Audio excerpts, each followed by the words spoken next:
Coming up, one of this headliner's first moments in the limelight came in a feud with a country and western singer. Who's the headliner? The answer when the class of 2000 continues.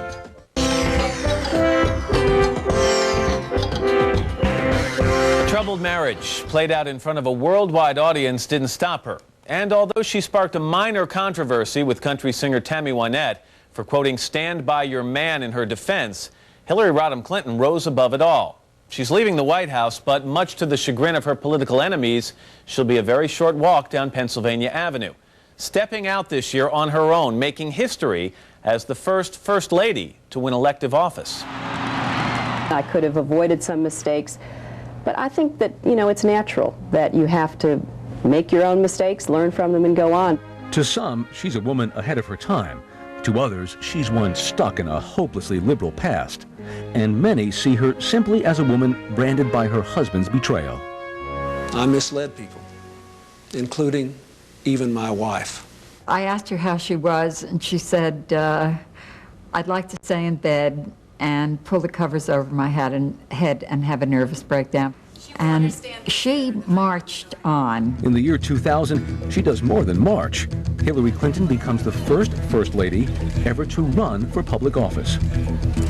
At the urging of the nation's top Democrats, the former Yale Law School grad makes a bid for the New York Senate seat to be vacated by Daniel Patrick Moynihan. The answer is yes, I intend to run. What she doesn't have initially, though, is a New York address. From the start, there's talk of carpetbagging. She's been from Arkansas, she's been from Illinois, she's been from Washington, she may have been from other places, but she's got no more contact with New York than she might have with Alaska or Hawaii or Montana. In a move unprecedented for a first lady, she moves out of the White House and into this $1.7 million home she and her husband buy outside of New York City. Well, she becomes the senator, I'd be the first neighbor. At first, Rudolph Giuliani, the feisty New York City mayor, is Hillary's likely opponent. But Giuliani pulls out of the race because of personal and medical problems. Her new opponent is Rick Lazio, a little-known Republican congressman from Long Island. Hillary Clinton runs on a platform dedicated to women's and children's rights and to education. We've got to be, I think, more prevention-oriented, and that means trying to help parents do what could be, in somebody's mind, very simple, like read to a child 20 to 30 minutes a day, but which would truly revolutionize education in America. Her candidacy makes the senatorial race the second most watched campaign of the election year, and it quickly becomes a combative one. Some point to this squabble over soft money as a defining moment of the race. I want your signature, because I think that everybody wants to see you signing something that you said you were for. The next day, polls indicate that many women are turned off by Lazio's aggressive behavior and swing over to Hillary. The race is a family affair. Daughter Chelsea leaves school for a semester to join her mother on the campaign trail. The president works behind the scenes as coach, strategist, and fundraiser. The combination proves a winning one. In the end, and by an impressive majority, New York voters pick Hillary Rodham Clinton as their junior senator. She leaves the White House to continue making her place in history. And 62 counties, 16 months, 3 debates, 2 opponents, and 6 black pantsuits later, because of you, here we are.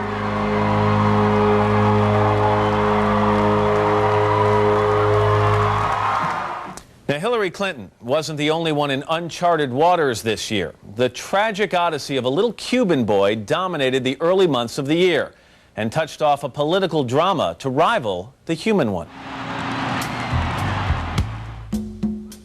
We didn't even know his name at first, only that his mother died bringing him to the U.S.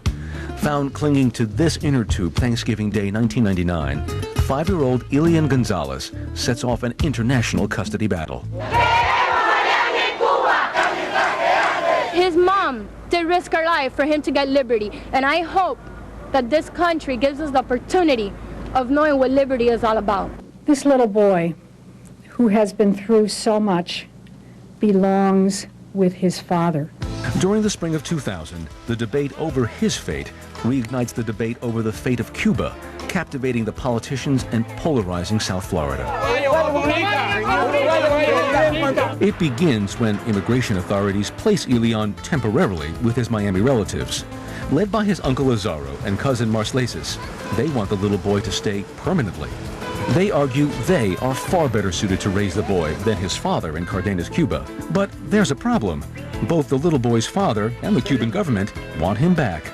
After immigration authorities rule Elian must be sent back, the fight moves to the courts and the national news. He's always said, I don't want to go back over there, I don't want to go back to Cuba, I don't want to go. And you know, it's very hard for us to tell him that he has to go back. When Elian's father arrives in the U.S., expecting to be reunited with his son, the Miami relatives refuse. Attorney General Janet Reno works to end the stalemate peacefully, then issues an ultimatum. Elian must be turned over at the Opa-locka airport, or federal agents will come get him. We are not giving him up by taking him to Opa-locka. Not to Opa-locka, not to Washington, D.C., not anywhere. The child will have to be picked up by force. You guys watching, right? In the early morning of April 22nd, federal agents in riot gear storm the house, carrying out Elian, ending the 150-day standoff in just 3 minutes. They told me, give me the boy, I'm gonna shoot, give me the boy. Photos of the armed raid ignite a whole new controversy and new protests over the wisdom and legality of the government's action. Elian is reunited with his father, Juan Miguel, at a house outside Washington, D.C. But it will be 2 more months before his future is decided. While the family's appeal is being heard, the court says Elian must stay in the U.S. When the decision comes, Elian's father has won the right to take his son home to Cuba. A year after the saga began, Elian is back at school in the small city of Cardenas, Cuba.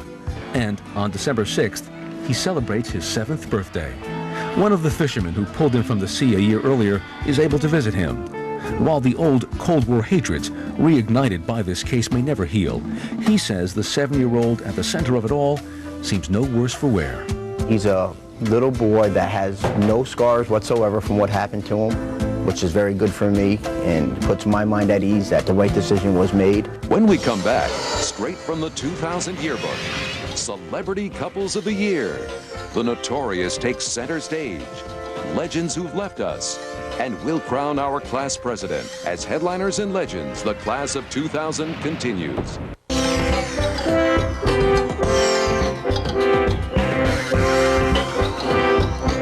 While the year end is traditionally a time to celebrate a new beginning, we also pause to remember those no longer here to share it. As each year does, 2000 had both its share of disaster and the passing of some familiar faces. We take a moment now to reflect on those we've left behind.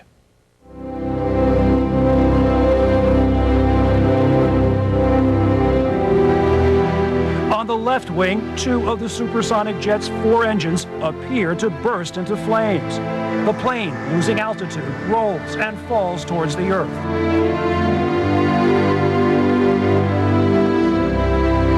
The pride of Russia's nuclear submarine fleet, the massive 14,000-ton Kursk, is dead in the water tonight. Its crew running short on air and time. The destroyer Cole listing and low in the water, a 20 by 40-foot hole blown in her hull, apparently by suicide bombers.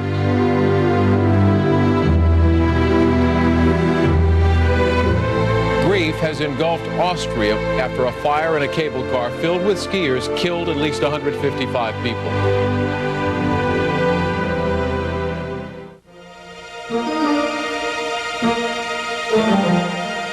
In the name of the Father, and of the Son, and of the Holy Spirit, peace be with you.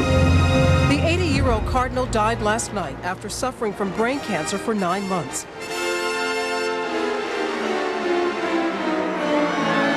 Today, an outpouring of grief for Hafez al-Assad, the so-called Lion of Syria, the man who ruled this country with an iron hand for 30 years. For the period of adolescence of our country.